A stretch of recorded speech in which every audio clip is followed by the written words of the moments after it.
Yo, this your boy, the real McCoy, coming at you, man. Yes, sir, you know what it is. How about them Cowboys, man?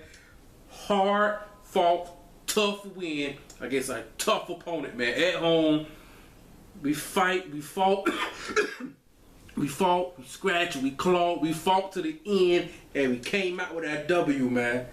Man, that feels good. It feels good to win the game this way. Previous Cowboys, we would have blew it. We would have blown that game. No doubt about it, man. I knew it was gonna be tough, man. I knew it was gonna be tough. I mean, they're the number 2 overall defense in the league. I mean, and that's legit. that defense is legit, man. I mean, it's absolutely legit, man. And when you look at the Lions and their defense with the weapons they have on offense, you're like, how is this team not the number 1 seed in the NFC? They should be 13-3, no doubt. You know what I'm saying? But man, tough win, man. Tough, hard-fought win. I said it in my preview video. I was like, it may take us a half offensively to kind of get it going. You know what I mean? It took us basically the whole game. You know what I mean? But we got there. We got there, man. It was huge, man. Huge, man. We got down 14-0. Man, my daddy came over. My dad and my mom and my little sister, they came over just watching the game. Mainly me and my dad is watching the game. My mother came over to see the grandkids. But anyway, man. And me and my father, we both Cowboys fans, like father, like son. And we were sitting there, and it was 14-0. And the way they were moving the ball with such success and such ease, those first 2 drives, and it was 14-0. First thing we looked at each other, and it was like Thanksgiving Day against the Eagles. But they shredded our defense. Like any play they ran, whatever play they ran, it worked. You know what I mean? Everything where Reggie Bush was running the ball. Megatron wasn't the one that was hurting us, man. Golden Tate made the big play. You know what I mean? It was a 62-yard touchdown reception. I was like, man, if he gets it going, because I said in my previous video, I was like, I don't think Golden Tate is good enough to beat us. And I was like, man, maybe he is. 14-0. And I was watching the game, and I was like, we have to get a stop right here. If we go down 21-0, this game is over.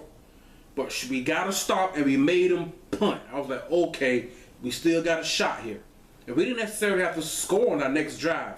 We just can't go down 21-0. We can't do it. We can't go down 21-0. And sure enough, we got that stop. You know what I'm saying? I was like, okay, so we still had it. I mean, the offense still wasn't really doing much, you know what I mean, as far as moving the ball. We were decently moving the ball somewhat, but I mean, it wasn't a lot of success. You know what I'm saying?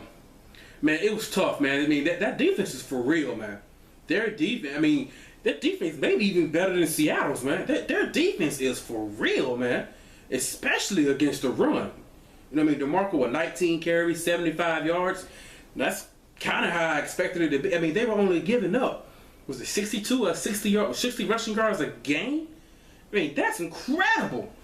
Absolutely incredible, man. It was tough, man. Right before the half, Terrence Williams hits the big play on, I think, 3rd and 12. He hits the big play for 76 yards.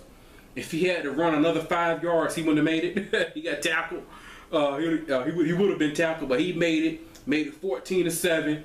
Okay, let's get some momentum. But we left like a minute 50 seconds left, and sure enough, they were driving down the field. I was like, man, we can't go down 21-7 at the half.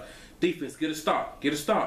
Now they ended up getting a field goal, which made it 17-7, and they should have gotten no points. Bruce Carter had the pick, but it went through his hands and hit him in the face mask. He dropped the pick, so they ended up getting a field goal. I was like, okay, that's a whole lot better than, you know, the touchdown. So, 17-7 at the half. The thing that's frustrating to me is when I sit and I watch Tony Romo play quarterback. The thing that's frustrating is, like, Tony Romo, he's not a rookie. He's a vet in this game, and he's still getting. I said this back. If you go check out my previous videos after the Redskins game on Monday Night Football, I was frustrated. I went on a little rant. I try not to do rants. I don't like doing rants. He's still getting fooled by different blitzing schemes. Like if you put, say, 7 guys around the line of scrimmage, and you don't know who's coming. They all look like they're about to blitz. You don't know who's dropping back. You don't know who's coming. Things, which can be confusing. But to this day, he has a hard time figuring that out. And our coaching staff does as well. They have a hard time figuring that out, getting the reads. The same thing the Redskins did to us. It took some time. When me and my dad, we were sitting there, we was like, how come the Lions got away from that? They just started rushing their front four and dropping back in coverage. Then their front four is stout. I say that in my preview video. Their front four is stout, but their front four is, I said in my previous video, their front four is better at stopping the run than they are at rushing the passer. Because Dominican Sue is a defensive tackle, and he led their team in sacks with 8.5 on a regular season. So I was like, their pass rush isn't that good. They're good at stopping the run. So when they started only rushing 4, I was like, well, I mean, we gonna make some plays here now. Sure enough, offensive line, and then second half we kind of made some plays. I'm not gonna say the Colts relaxed, but they just believe, hey, our front four can get to the quarterback. Our offensive line is better than that. You're not gonna continue to just rush 4 and have success continuously. You know what I mean? They had some success, but in the second half we started making some plays. Now our offensive line, I mean, we got 3 Pro Bowlers on our offensive line for a reason. You know what I mean? But big tough win, man. We got Dez Bryant, Calvin Johnson, who had decent average games for their caliber and their stature. But the complementary receivers made the plays. Golden Tate had a big touchdown. Golden Tate had a couple of huge third down conversions. Terrence Williams had the big play, 76 yards.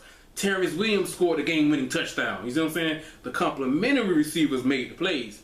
So the coaches for both sides, they made the adjustments. Like, hey, Calvin Johnson's not going to beat us. Dez Bryant's not going to beat us on the jump ball. They made sure of that. So that put Terrence Williams, hey, you got to make some plays, which he did. You know what I'm saying? Golden Tate made some plays, which he did. You know what I mean? Oh, Mr. Reliable, Jason Witten. Jason Witten, man, doing what he does, man.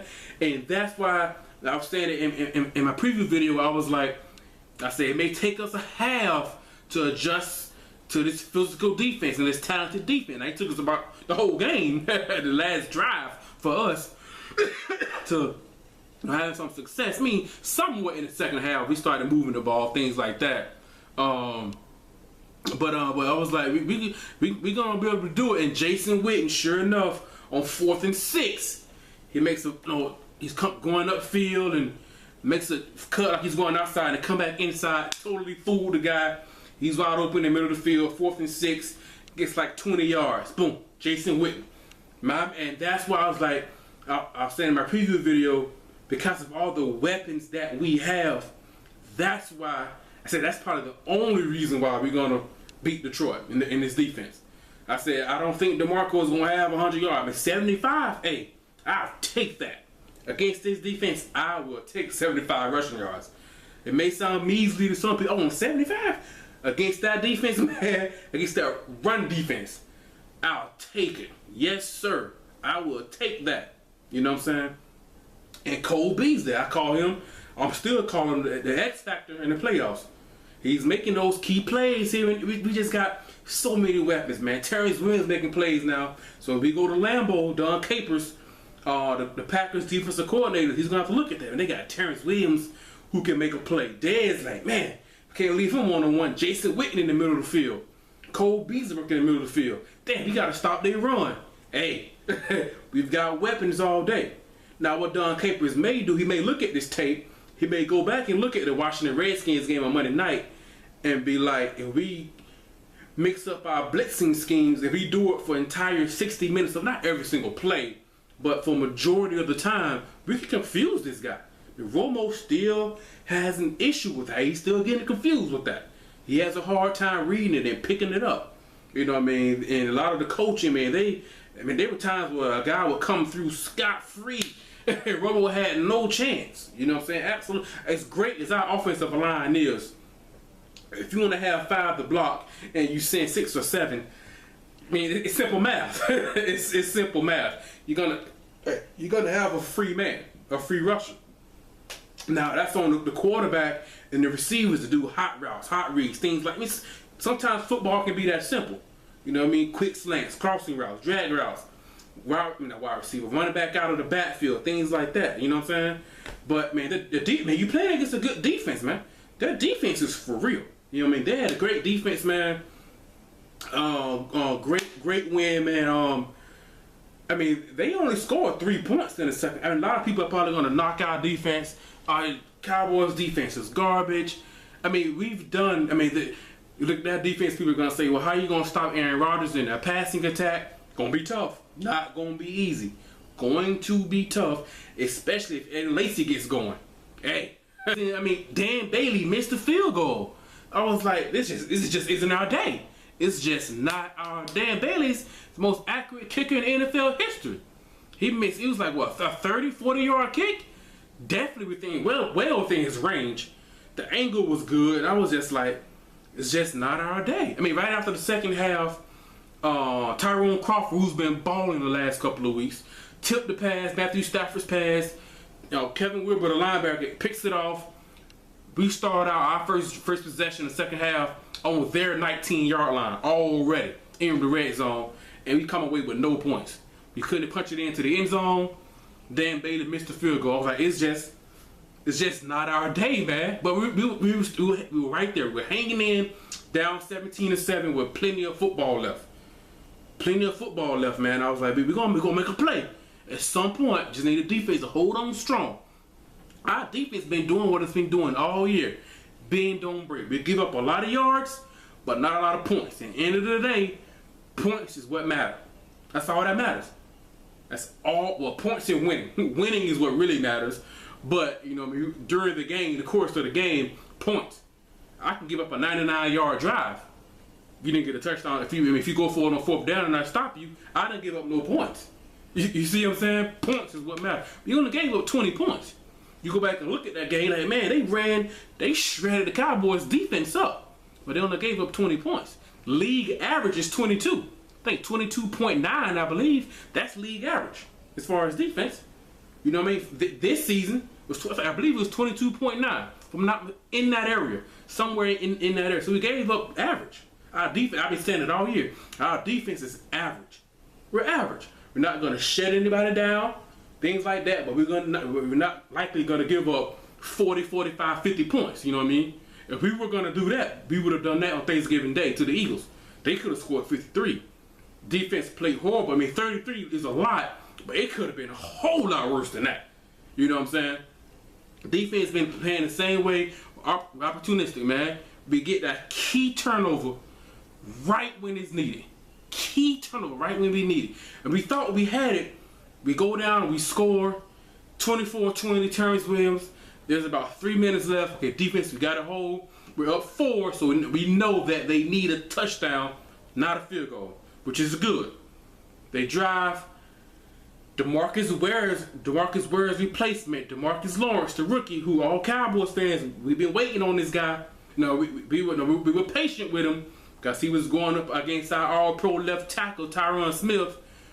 He broke his foot during training camp. So we were waiting. He missed the first 10 weeks. So now he's got to work on, he got to rebuild his foot, get used to the NFL. He's a rookie. Get used to the NFL's game, the strength, the speed, the talent, the skills, all that, all those things. And we were waiting for him. He made the play. I mean, Anthony Spencer came, and Anthony Spencer starting to look healthy now. He can finally start to plant and put weight on his leg now. He gets the sack on Matthew Stafford, forces the fumble. DeMarcus Lawrence picks it up. I think we're basically inside the 30-yard line, already in field goal range, up 4. Worst case scenario, we get a field goal, 27-20. Now we know for sure they have to get a field goal, and that a worst case scenario at least send it to overtime. You know what I'm saying? He picks the ball up, and what does he do? He Leon lets it. He drops it, and they pick it back up.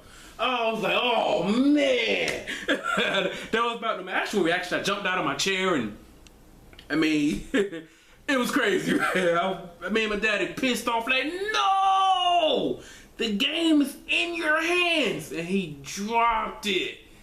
I was like, man. I said, it's not our day, but he comes back, they're driving, and sure enough, the rookie redeemed himself big time. Comes off the edge, who was the Lions left tackle? I forgot the left tackle. He beats him, gets around, jumps on Matthew Stafford, it's 4th and 3. So if he didn't force a fumble, it's our ball, game over anyway. Forces the fumble, gets a tackle for loss, sack, forced fumble, and fumble recovery. That time he squeezed the ball and tried to squeeze the air out of it. You see what I'm saying, man? He redeemed himself. Now, if we can get that going, man, if we can get DeMarcus Lawrence going, coming off the edge, hey, we can be okay. If we can get some pressure on Aaron Rodgers next week, we will be okay. We'll be okay. You know what I'm saying? But that we don't know. I mean, it could be just one game. We don't know. Excuse me, but man, big win, great win, man. I mean, in the first half, I ain't gonna say all game, especially in the first half. It's few plays here and there in the second half. Man, we had some poor tackling, man. Absolutely, you can tell the game plan. We were gonna keep J.J. Wilcox and Barry Church. They stayed up top. We were not gonna let Calvin Johnson beat us with the big play. And I think even the Lions knew that. We're gonna keep a safety over the top. You know what I'm saying? But speaking of that, man, I usually don't feel sorry for nobody. But watching Brandon Carr trying to cover Calvin Johnson, trying to cover Megadrill, I kind of feel sorry for the guy. It was a complete mismatch. It was obvious, man. It was just like, dude, what can I say? I mean, you gotta play man at some point. You can't play zone the entire game. Now, I was thinking maybe at some point put Orlando Scandrick on him because it seemed like when we played man, I could be wrong. It seemed like every time we played man, it looked like Brandon Carr was matched up on him. And I was, I mean, we won, so I guess you can look back and kind of laugh. But man, I kind of feel sorry for Brandon Carr. Man, I've been hard on him all year. Most Cowboys fans have. The word is they're going to ask Brandon Carr to restructure his deal to take less money and give that, you know what I mean, he just hasn't lived up to his contract yet. You know what I mean? And he should be okay with that, you know what I mean? I kind of feel sorry for him. It was just, he had no chance. He would get beat on the route, and then after getting beat on the route, he couldn't tackle him. Just kind of feel sorry for him, you know what I'm saying? But we won the game, man. Our fault, and we only gave up 3 points in the second half. Just 3. Man, they scored 17 in the first. He scored 20 overall. I mean, that was impressive, man. Big play in the fourth quarter with about 8 minutes left. I believe, was it Pettigrew, their tight end, was running up the field, and they called pass interference on Anthony Hitchens, the linebacker. And I was like, when I first saw it, I was like, no, he didn't touch him. Watched it in they played it back in slow motion, and I was like, okay, I guess you can go away. I mean, he didn't turn his head, he didn't make a play on the ball, and they called it, but it was something that most people are probably going to be talking about all week, probably especially in Detroit and Detroit Lions fans. I've seen referees throw a flag. They get together, they confer, and they talk about it, and then they pick the flag back up and say, nah, you know, there was no foul on that play. I've never seen the official come out, make the call the penalty, and then take it back. I've never seen that. I've never seen that before. And I watched a lot of football. I was sitting there thinking, I've never seen or heard of that before. Usually once they make the call, that's it. I mean, I've seen flags get thrown. They get together. You're like, nah, it was no foul on the play. After they get together and things like that, because at the end of the day, you want to get the right call. I've never seen a referee come out, turn his mic on, announce to the fans pass interference, and then take it back. I've never seen that. I was like, whoa, okay. Me and my daddy was like, whoa, You know what I'm saying? Like, whoa, things could bounce the Cowboys' way. Then right after that, they punt the ball. It's a 10-yard punt. A 10-yard punt. I mean, in the NFL, you punt the ball 10 yards. And I was like, the ball is starting to bounce our way. This could, and sure enough, I think I was the same drive. Yeah, 4th and 6, and Witten gets open, things like that, man. But that pass interference, that was weird, man. I've never seen anything like that, man. Video's getting long, man. I'm hyped. I'm pumped for my boys. We at Lambeau. I'm gonna post my preview video for the matchup against Green Bay up in Lambeau this Thursday at 1 o'clock Eastern Standard Time. You guys can check that out. And yeah, man, great win, man. Great win, man. Like, subscribe, leave a comment, share the video, check out my playlist, all that good stuff. You know what I mean? Cowboys Nation, stand up, finish the fight, man. How about them Cowboys? All that good stuff. Good win, man. Good win against a good defense. Probably the best defense that was in the playoffs. You know what I mean? Great defense. Even with Seattle in the playoffs, New England's defense, Carolina's defense, man. I mean, Detroit's defense is for real, man. But another quick thing came up. Cowboys fans, let me know in the comment section what you guys think about. If this is long term, if we don't pay DeMarco Murray, instead of paying him, we go after Ndamukong Suh in free agency. What do you guys think about that? I mean, we don't sign DeMarco, but go and get Ndamukong Suh from the Lions. You know what I'm saying? Let me know what you guys think about that, man. In the comment section, things like that. But that's it, man. This your boy, The Real McCoy, man. I'm out, man. Peace.